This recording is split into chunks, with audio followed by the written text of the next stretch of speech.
So today I'm thinking about Pi.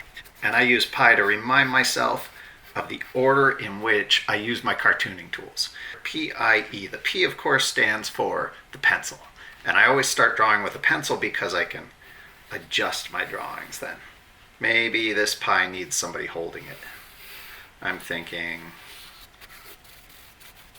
alligator. And if I'm penciling, I can draw my character and erase the parts that I don't want to show up in the picture.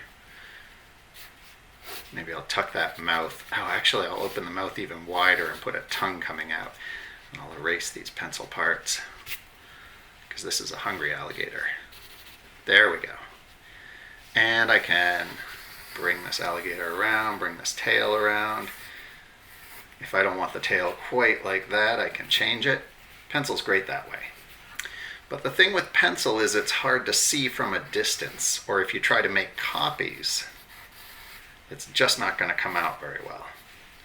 I like this. Alligator has all four arms wrapped around this Pi. I think those eyes need to be bigger. I want this alligator to be a little cuter, not so scary. There we go. Oh, now it looks like a baby alligator.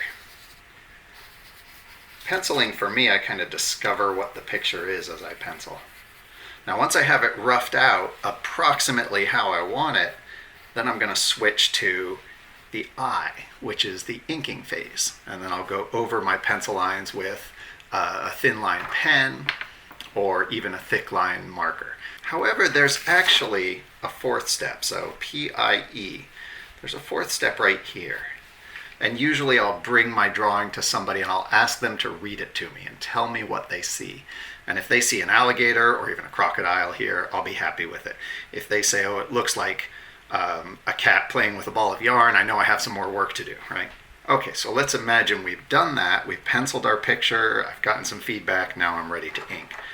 You know, I'm thinking because this is a big picture, I'm going to go in with my marker and go over my pencil lines. And I may make some changes as I do this, but you can see immediately how much easier it is to see those ink lines. It really pops the image up out of the page and makes it really eye-catching for your reader. Let's see, we'll speed this up a little as we go.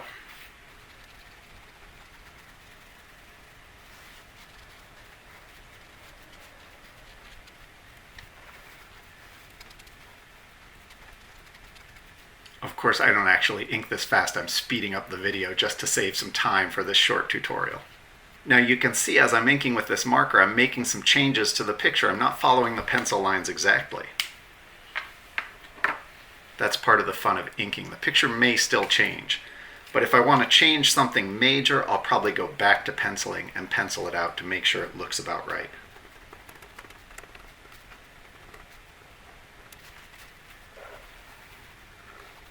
I often use the thick line marker to give the basic shape, and then the thin line pen to give texture details, like maybe bumpy skin here, rough alligator hide, and the finer details, like the spittle.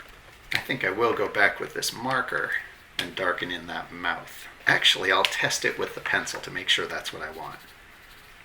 Just a quick scribble to see if I really want that darker. I think that'll be dark. Yeah, that'll look good. Now I'll go back with the marker, finish that. You know, I may also want to go in and shade these arms here. I can do that with my thin line pen. Okay, so let's see. We penciled our picture. Hopefully we got some feedback from a reader and made sure everything was in order and made some edits. And then we inked our picture. So let's not forget the last step. The E, of course, stands for eraser. And I'm going to take this eraser and just gently trace all around these existing pencil lines here and clean up the artwork.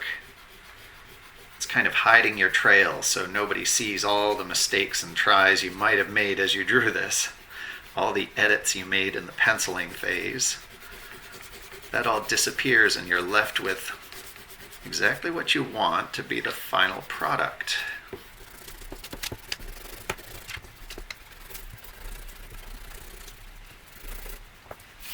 Make sure you brush all that eraser dust off there.